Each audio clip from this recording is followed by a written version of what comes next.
On continue avec notre présentation. On est toujours dans la séquence 2, je vous le rappelle. Comment établir des scénarios d'évolution des systèmes de production et de leurs besoins en eau. Et assez étonnamment, avec Ariane, étonnamment ou pas, Ariane de Groot, on va regarder le passé pour imaginer l'avenir. Avec votre intervention, comprendre les trajectoires d'évolution de l'agriculture à l'échelle territoriale pour nourrir les prospectives. Donc on va voir comment le passé conditionne l'avenir, et puis tout ça autour évidemment de la question de l'eau.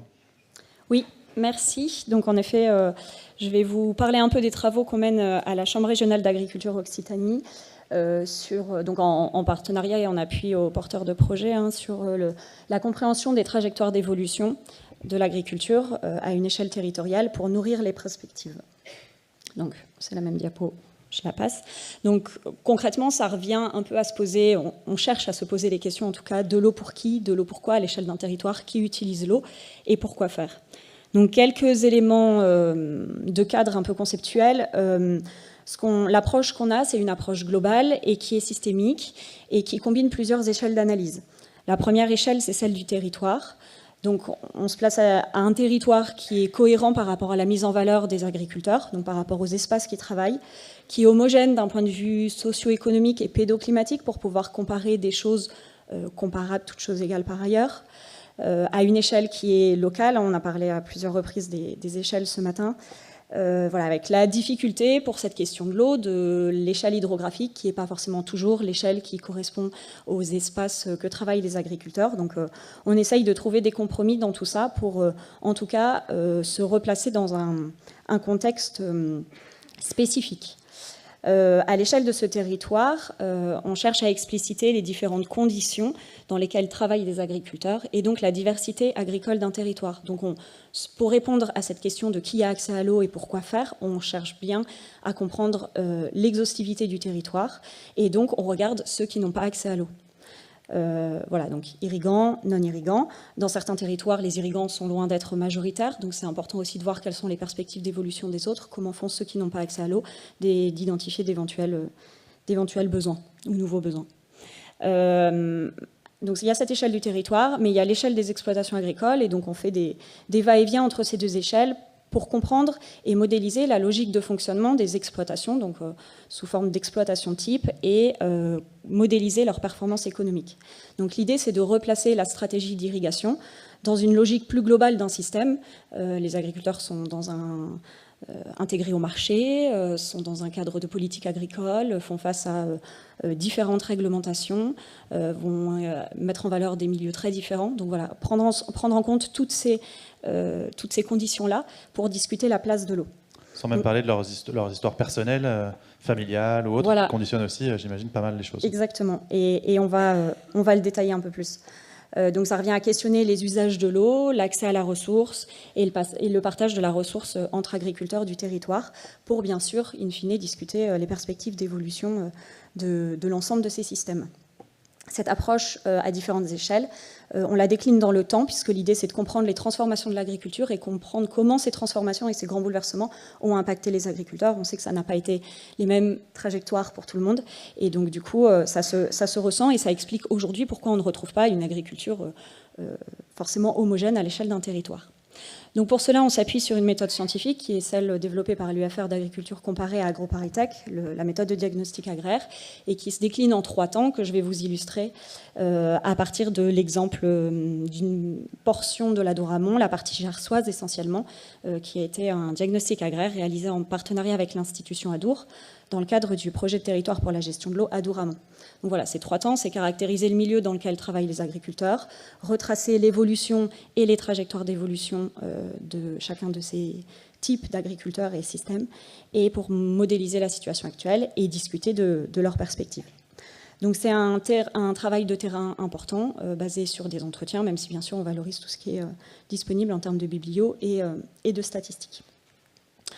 Caractériser le milieu de la région étudiée, ça revient à comprendre l'organisation du paysage et comprendre du coup les conditions de milieu dans lesquelles travaillent les agriculteurs. Donc là, sur cette région, donc on est à l'est d'Aire-sur-l'Adour, ici, vous voyez ici la vallée de l'Adour.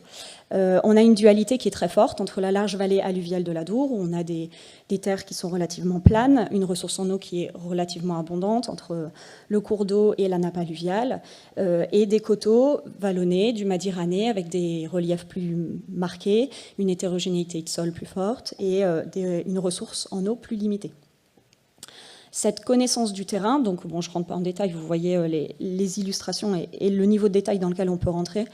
Cette connaissance du terrain, elle permet aussi de mobiliser la statistique agricole pour permettre d'éclairer au mieux la réalité.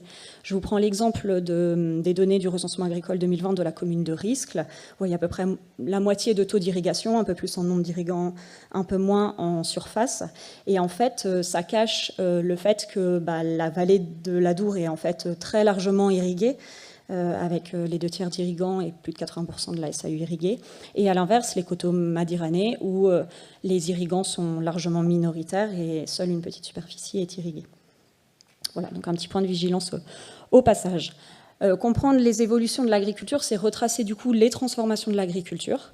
Donc je ne vais pas vous raconter toute l'histoire parce que sinon de cette région, sinon j'en aurais pour un bout de temps et je ne suis pas sûre d'être capable de vous le faire de manière très détaillée, mais en quelques lignes, ici vous avez une frise qui représente uniquement les éléments de contexte de la vallée de l'Adour, où on a une spécialisation céréalière à partir des années 70 dans un contexte de mise en place de la politique agricole commune avec des prix garantis puis des aides, d'un certain nombre d'aménagements du territoire, le remembrement, le drainage, le développement de l'irrigation avec la mise en place de réseaux collectifs et un accès relativement bon à l'irrigation qui a permis aux exploitations de se spécialiser autour de la céréaliculture.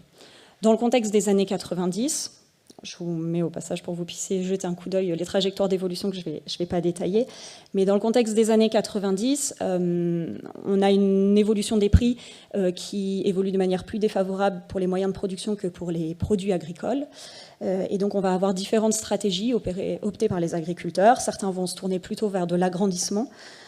D'autres vont au contraire chercher à maintenir de la valeur ajoutée via des cultures contractuelles, via des légumes, via l'aviculture, et d'autres vont chercher à l'extérieur des revenus et développer une double activité.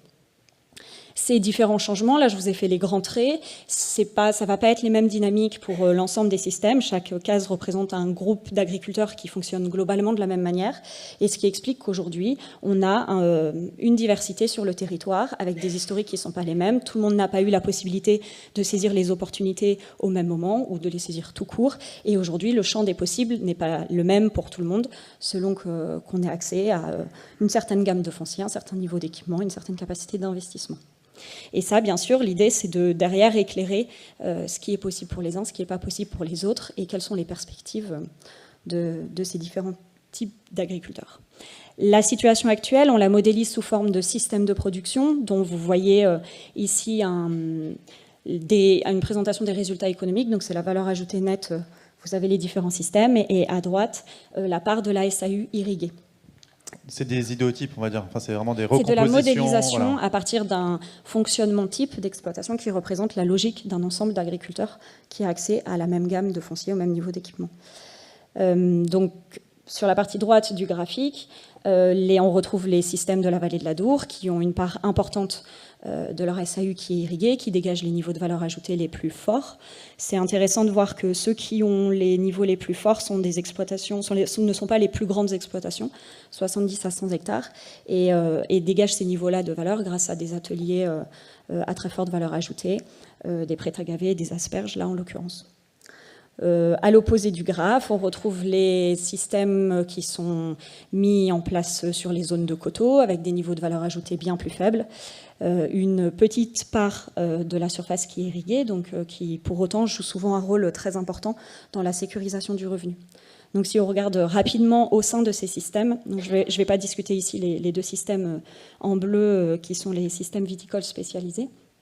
Mais au sein de ces systèmes sur les coteaux, on distingue les exploitations qui ont eu accès à l'eau depuis les années 80-90, souvent avec une retenue collinaire individuelle ou collective, donc un accès limité, mais quand même sécurisé, qui a permis de mettre en place des cultures à forte valeur ajoutée, souvent le maïs semence. et derrière d'entretenir un système de culture viticole rémunérateur avec une bonne valorisation des produits en AOP ou avec des vins de gamme supérieure. Des exploitations qui n'ont pas eu accès à l'eau jusque très dernièrement, qui cherchent à y avoir accès et à s'agrandir du coup avec du foncier qui a un accès à l'eau dans les vallées adjacentes. Sont des exploitations qui sont plutôt dans une dynamique de réduction de la surface viticole et de développement de l'irrigation pour la céréaliculture, mais avec un accès à l'eau qui est beaucoup moins sécurisé dans ces vallées adjacentes. Et donc c'est souvent du maïs grain, voire une irrigation plutôt d'appoint, de sécurisation sur des céréales à paille, du tournesol, etc. Et puis, le seul système hors système viticole spécialisé qui est en sec, c'est des exploitations qui combinent des grandes cultures en sec, une petite surface viticole, une petite surface en vigne, et puis cherchent à avoir de la valeur ajoutée, surtout avec les élevages avicoles. Donc, c'est une région qui a été très, très touchée par les grippes aviaires, donc voilà, des niveaux de valeur ajoutée très faibles et des systèmes très dépendants des aides pour essayer de s'en sortir. Au-delà de ce cas particulier que vous avez illustré là de manière très, très explicite, cette méthode de diagnostic RR, quel intérêt pour des exercices prospectifs? Comment cette approche, vous l'avez dit, diachronique, permet de nourrir concrètement des démarches de concertation et des démarches de réflexion prospective? Alors là, l'exemple que je vous ai présenté, c'est un exemple qui a été réalisé dans le cadre d'un projet territoire pour la gestion de l'eau, donc qui a été restitué auprès de l'ensemble des acteurs. Ça nous a permis de voir et de comprendre que cette bonne compréhension des enjeux agricoles était nécessaire par et pour l'ensemble des acteurs, que l'idée c'est bien de répondre à la demande de l'ensemble des acteurs pour expliciter la situation de ce territoire avant de se projeter dans l'avenir et de bien comprendre les tenants et les aboutissants des agriculteurs, des situations agricoles actuelles. Cette réflexion à l'échelle locale, ça permet vraiment de se replacer dans le cadre de vie des acteurs du développement, les agriculteurs, mais pas que, tous ceux qui sont présents autour de la table pour discuter de ces enjeux. Et ça explicite l'ensemble de la diversité agricole, et c'est important de regarder aussi ceux qui n'ont pas accès à l'eau, je reviens là-dessus, pour pouvoir discuter la place de l'eau. On sait qu'il y a aussi de nouveaux besoins, etc. Donc voilà, cette exhaustivité est intéressante. Retracer l'histoire agricole, c'est aussi le film de la vie des gens du territoire, donc ils s'y retrouvent généralement bien. Ça permet aussi de bien comprendre pourquoi on en est arrivé là, de replacer aussi des éléments qui sont le cadre dans lequel évoluent les agriculteurs, de politique agricole, de prix, d'évolution des prix, etc., que tous les acteurs du territoire n'ont pas forcément toujours en tête. Et l'idée, c'est bien donc de dépasser les postures et les a priori et de pouvoir avoir un constat objectif, partagé.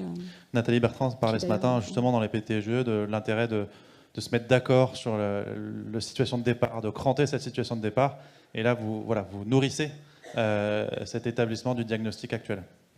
Oui, c'est vraiment l'idée, c'est que c'est un diagnostic au-delà de la compréhension des enjeux, c'est vraiment qu'il soit réutilisé derrière pour construire des scénarios, pour voir les marges de manœuvre, pour comprendre comment certains arrivent à faire évoluer leurs pratiques, à quelles conditions.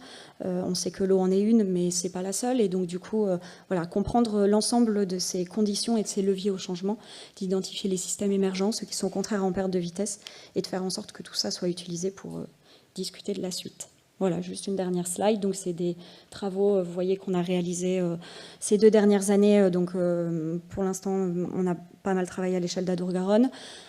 C'est des travaux on a plusieurs projets pour poursuivre en 2024.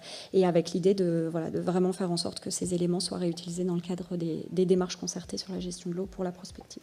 Et avec des résultats qui seront disponibles sur le site de la Chambre régionale ? Certains résultats sont disponibles sur le site. Il y a des webinaires et des synthèses. Donc, donc pareil, vous mettez au pot une approche méthodologique à proposer dans le cadre de démarches de concertation territoriale.